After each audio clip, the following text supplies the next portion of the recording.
Olá, boa tarde. Demonstrar poder pelo domínio da língua.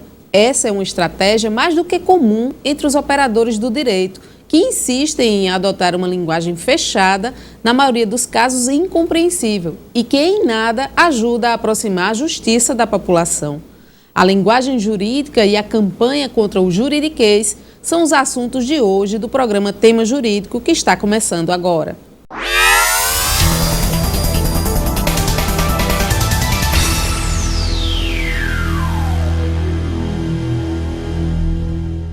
Increpados por emissão de cártula chéquica falsificada. Dá para entender alguma coisa? Sem o juridiquês, a frase quer dizer réus por emissão de cheque falsificado. Simples assim. E simplificar a linguagem jurídica é o objetivo da campanha contra o juridiquês.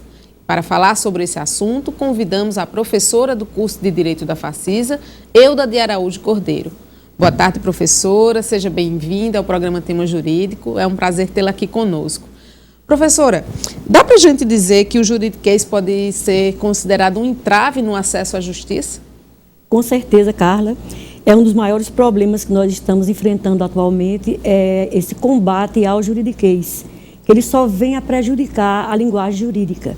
Então, para entender o juridiquês, é necessário que a pessoa seja totalmente da área de direito e muitas vezes nem aqueles operadores do direito entendem essa língua chamada juridiquês, que combatemos tanto atualmente. Quer dizer que é uma torre de Babel, inclusive entre eles? Entre eles também, muitas vezes, os processos entravam, as sentenças são refeitas por absoluta falta de entendimento.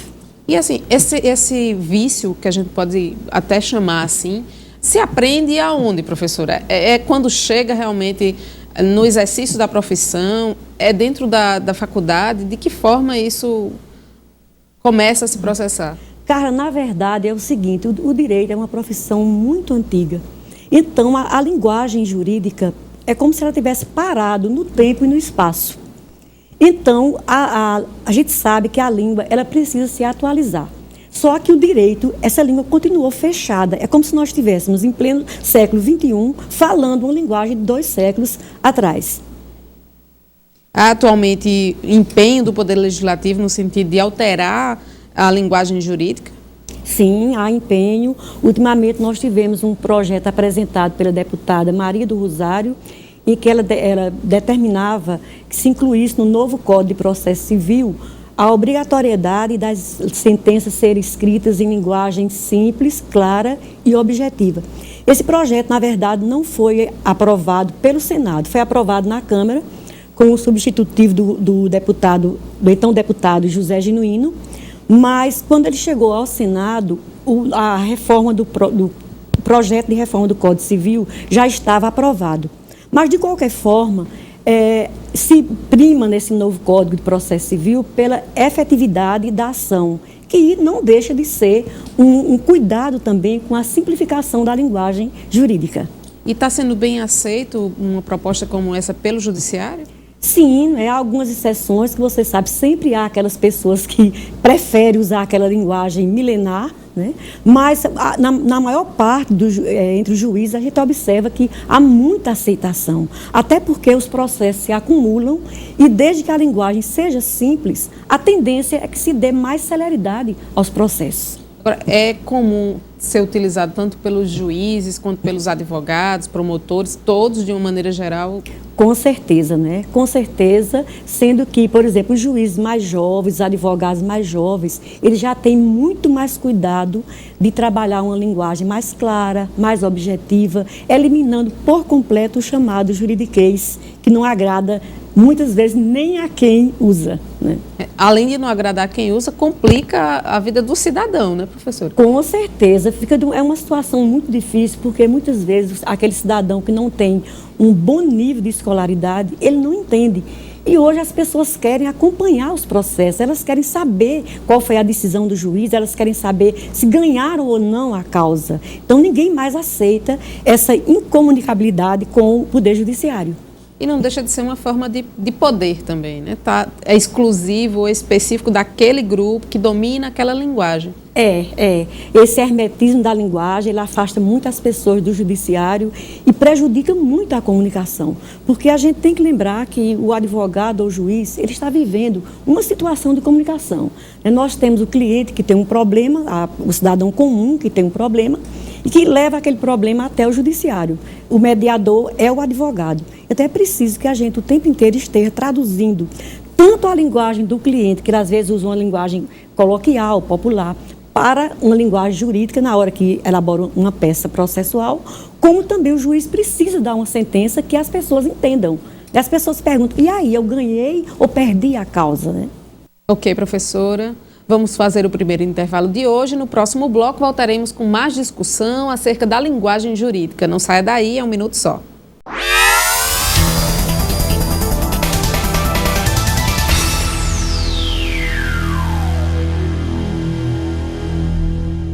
De volta com o programa Tema Jurídico, que hoje está discutindo sobre linguagem jurídica e as possibilidades de mudança. Para conversar conosco, convidamos a professora do curso de Direito da Facisa, Euda Cordeiro. Professora, é preciso lançar mão da linguagem coloquial para argumentar de forma clara ou dá para o operador do direito fazer-se entender utilizando uma linguagem formal? Olha, Carla, a linguagem jurídica precisa ser formal. A gente não pode imaginar um operador do direito usando uma linguagem coloquial. Agora, o que é que acontece? Lembrar que usar uma linguagem formal não significa necessariamente usar juridiquês.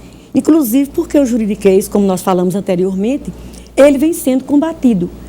O Judiciário lançou em 2005 uma campanha nacional pela simplificação da linguagem jurídica. E era exatamente porque muitas pessoas reclamam esse acesso ao judiciário. As pessoas não têm acesso ao judiciário porque não entendem a linguagem. Agora, isso não significa necessariamente que o juiz ou o advogado ou outro operador do direito, que ele vai usar uma linguagem coloquial.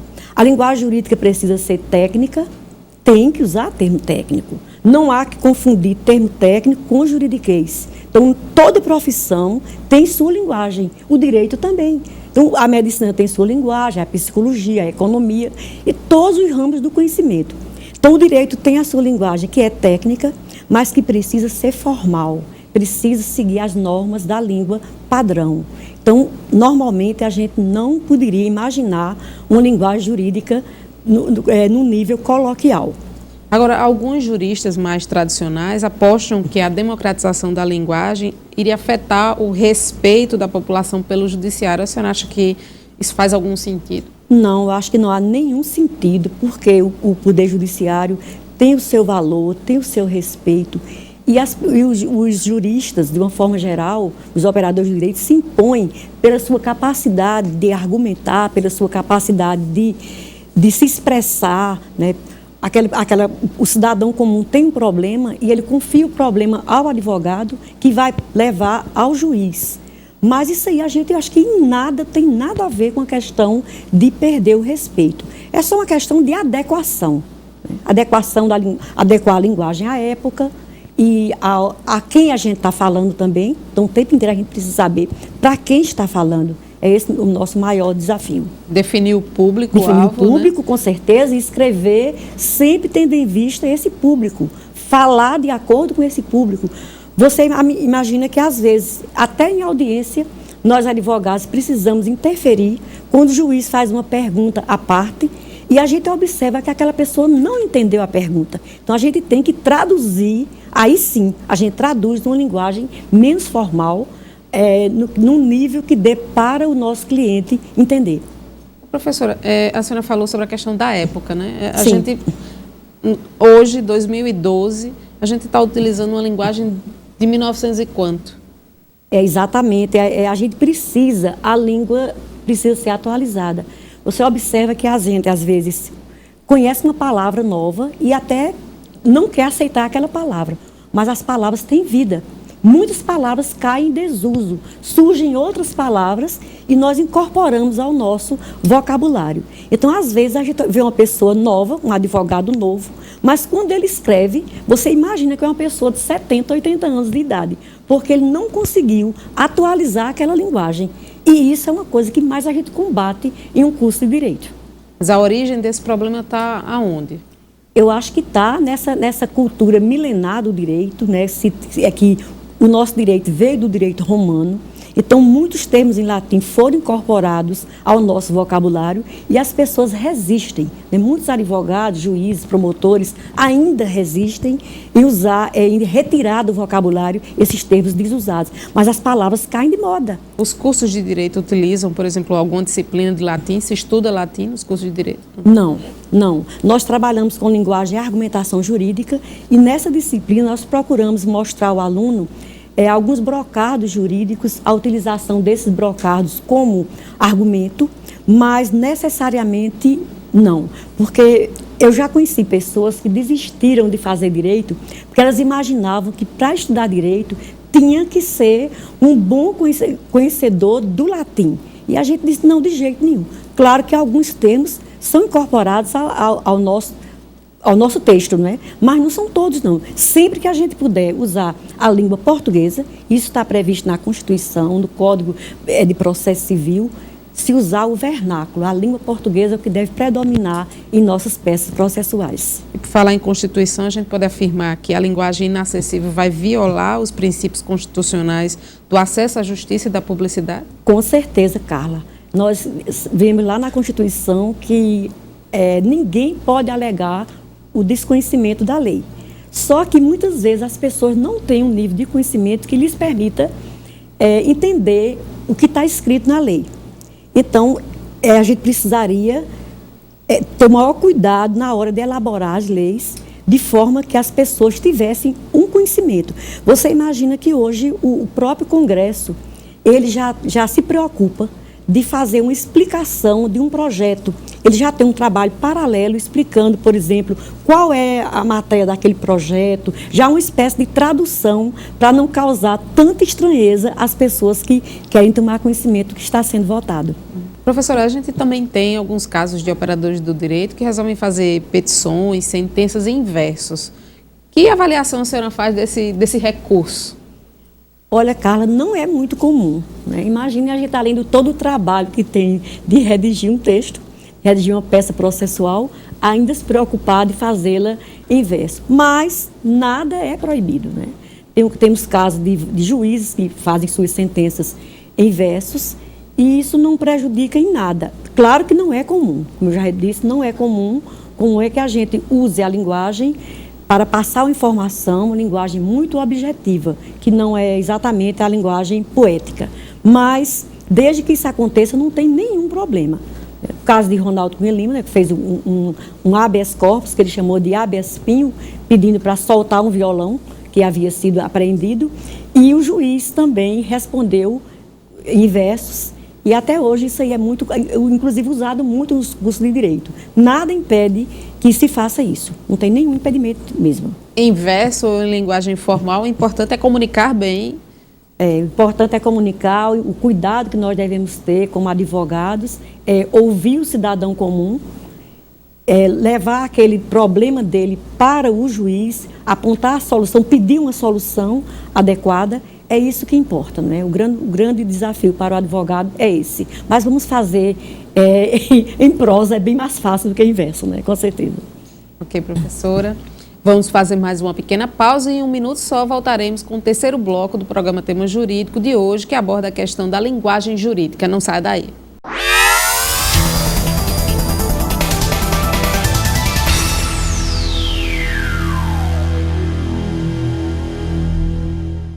Voltamos com o último bloco do programa Tema Jurídico, que hoje aborda a linguagem jurídica. Professora, quanto ao ensino do direito, ele precisa ser repensado no sentido de uma maior preocupação com a linguagem, na sua opinião? Claro. Olha, ultimamente nós vimos tendo uma preocupação muito grande com a linguagem jurídica. Então, os cursos de direito inseriram a disciplina linguagem e argumentação jurídica logo nos primeiros períodos e tanto ela como as outras do curso de Direito buscam incutir na cabeça do aluno essa ideia de como escrever. Porque você veja bem, Carla, a maioria das reprovações, inclusive nos exames da OAB, se coloca a culpa na dificuldade que o egresso do curso de Direito tem de escrever. Ele sabe o direito, mas às vezes não sabe expressar aquele direito por escrito. Já dizia Miguel Reale que o maior problema do direito não é saber o direito, é saber dizer o direito. Então, essa preocupação é muito grande. Nós trabalhamos muito nos cursos de direito no sentido de conscientizar o aluno da necessidade de procurar dominar a linguagem jurídica, na necessidade de procurar ser um bom usuário da língua portuguesa. Você não pode imaginar um advogado, um promotor, um juiz ou outro operador do direito que não tem um bom domínio da língua portuguesa, porque a língua portuguesa é o nosso cartão de visita. Então, essa preocupação começa nos primeiros períodos de direito e a gente vai até o final. Então, a responsabilidade é muito grande, principalmente daqueles professores que trabalham com a prática jurídica, porque o tempo inteiro eles estão trabalhando tanto com a parte processual como cuidado com a linguagem. Agora, esse problema do domínio da língua portuguesa não é específico do curso de Direito, né? A gente tem os universitários de uma maneira geral, porque é um problema que se origina bem lá atrás e explode, vamos dizer assim, nas faculdades, nas universidades. Com certeza, mas eu geralmente digo aos meus alunos que o maior problema do aluno de Direito é porque o ganha-pão dele, ele vai ganhar a sua vida pelo que ele escreve. Então, se ele não souber escrever, ele tem que aprender imediatamente. Agora, obviamente, nós temos um grande problema porque essa carência, essa dificuldade de escrita, ela vem de muito cedo. Às vezes a gente se depara em sala de aula com problemas de alfabetização. E isso não é só da nossa cidade, nem da Paraíba, é do Brasil todo, né? O Brasil todo a gente tem esse problema. Infelizmente, o ensino da língua portuguesa, com o objetivo de escrever, das pessoas se expressarem bem, a gente não pode dizer que está sendo o melhor. Agora, professora, faltando a questão do uso do latim, ou de expressões no latim, né? Temos o habeas corpus, né, modus operandi. Esses são termos indispensáveis dentro do contexto da linguagem jurídica, ou dá para construir as peças sem utilizar esses termos? Olha, na medida do possível, a orientação é que a gente evite. Agora, há casos que a gente não pode absolutamente. Como o nosso direito é originário do direito romano, então muitos termos não têm um correspondente em português. Nós não temos, por exemplo, uma tradução para habeas corpus que tem a mesma carga semântica dessa palavra habeas corpus. Agora, não vamos exagerar. Desde que a gente tenha uma tradução, a gente dê sempre preferência ao ensino da língua portuguesa. Porque não adianta a gente estar enchendo o texto de latim que o nosso interlocutor não vai entender. Muitas vezes até quem constrói não sabe o que está dizendo. Muitas vezes acontece exatamente isso. Usa a palavra, porque já viu em algum texto, mas sem saber o que é. E às vezes o resultado é o pior possível. A gente teve recentemente, no julgamento do Mensalão, no STF, o ministro Marco Aurélio Melo dizendo que talvez não tenhamos fôlego fisiológico para aguentar mais 25 minutos, e referindo-se à sua vontade de ir ao banheiro. Isso foi um motivo de piada nas redes sociais, né? E o que a gente pode comentar acerca dessa postura do ministro, que acabou caindo no ridículo mesmo, no senso comum? É a grande questão, voltamos ao grande problema do juridiquês, né? Talvez a intenção dele tenha sido realmente não ser entendido. Então ele usou do juridiquês, talvez querendo não ser entendido pelos que estavam assistindo ao julgamento do Mensalão. Mas aí é uma coisa, como eu já te falei antes, é praticamente inevitável, porque cada pessoa tem o seu estilo. Então, há pessoas que nunca vão, não adianta reforma, campanha contra o uso do juridiquês, que há pessoas que nunca vão deixar de fazer uso desse juridiquês. Agora, logicamente, é um trabalho de muita conscientização. A gente precisa começar dos bancos da academia e até a nossa vida profissional, sempre com esse cuidado com a linguagem, cuidado para não exagerar dessas palavras fora de moda, os preciosismos, esse vocabulário rebuscado. Você imagine que há pessoas, há magistrados até, que eles procuram em dicionário palavras que ninguém conheça para usar nas suas sentenças. Olha, Carla, nós trabalhamos em situações de comunicação. O que a gente puder fazer para conseguir se comunicar bem com o nosso cliente, com o juiz, com o promotor, a gente deve fazer. E nem dificultar. Porque você imagine só, nós vivemos uma época de falta de tempo. a gente não tem mais tempo para nada. Então, você imagina, eu posso fazer uma peça processual, dizer tudo o que eu quero em 3 páginas. E pode uma pessoa usar 10 páginas para dizer a mesma coisa. Então, a gente diz, geralmente se comenta muito no meio jurídico, texto longo, direito curto. Se o direito é bom, eu não preciso fazer tanto arrodeio para chegar. Então, o nosso objetivo é escrever pouco, dando o máximo de informações possíveis, que é o que nós chamamos de concisão, né? Ir direto ao ponto, ser objetivo, ser claro. Cuidado com a pessoa que vai ler o meu texto. Por que é que eu vou dificultar a comunicação? Como diria Drummond, escrever é cortar palavras. Cortar palavras, exatamente. Ou como dizia o escritor Braulio Tavares, é um trabalho de poda, é como podar uma árvore. Você vai aparar o excesso. Quando você apara o excesso, sempre é revigorante.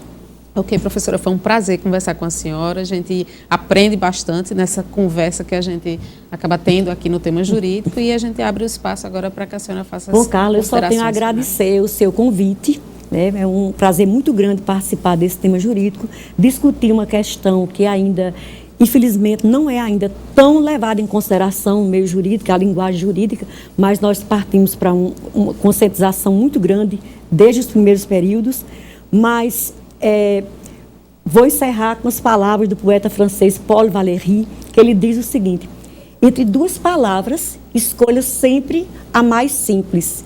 E entre 2 palavras simples, escolha sempre a mais curta.